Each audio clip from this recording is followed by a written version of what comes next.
Vice President Kamala Harris, the latest Democrat, taking heat for a controversial midterm strategy. After claiming far-right candidates are a threat to democracy, Harris refused to call out her party for propping up those candidates in Republican primaries.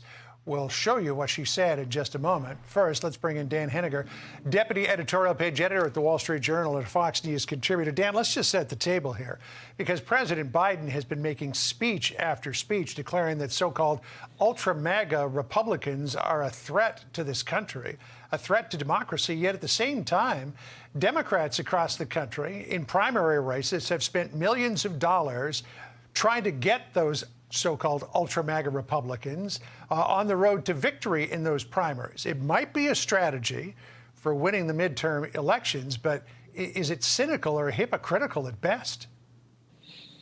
Well, to say the least, John, and let me simply say that it is striking to go from the sublime images coming out of Scotland and England to descend to the ridiculous hypocrisy of this Democratic strategy in the midterm elections.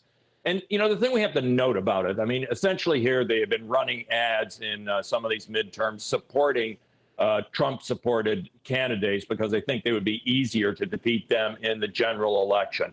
So, yeah, we understand that's politics. What's galling about this is you have the president of the United States almost every other day of the week giving a speech attacking MAGA Republicans as a threat to our democracy. The idea being that he's concerned about the functioning of our democracy. And yet you have his party running these ads across the country, promoting essentially the same people that the president of the United States has been attacking.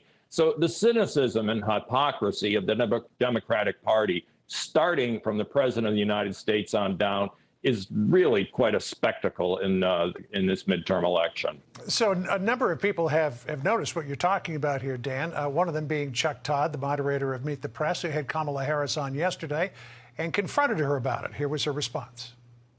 There are those who right now are vividly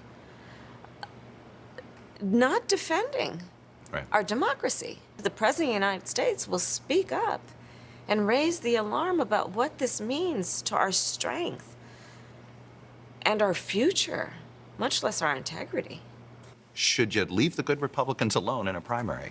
Is the Democratic Party making a mistake here? I mean, listen, I'm not going to tell people how to run their campaigns. Would you have done this? Is this something you'd be comfortable with? I'm not going to tell people how to run their campaigns, Chuck. He asked her the question 3 times, 3 different ways. Every time she ducked it. What do you say? Well, I say that Kamala Harris has become good, if nothing else, at ducking hard questions. The fact is, this tactic is dividing the Democratic Party. There are Democrats out there who are very upset at the idea that the party would be supporting pro-Trump candidates, many of them denying the results of the last election because they're afraid they might win. So it has been hugely divisive inside the Democratic Party. But let's be honest about this, John. They wouldn't adopt this tactic if they didn't think there was some rationale behind it. And I think, in fact, there is a rationale. And that is the idea that some of the pro-Trump candidates have been running not so much on former President Trump's policies, the tax reductions, the regulation, the strong economy. They have been attaching themselves to his beliefs that the last election was rigged. That's the way they get Trump's endorsements. And so the question is whether in the general, you can win primaries that way. As we know, you just churn out angry voters. But the question is, in the general election, will some Republicans who maybe on the one hand supported Trump's policies but can no longer support these theories about the last election, will they stay home and end up electing the Democrats?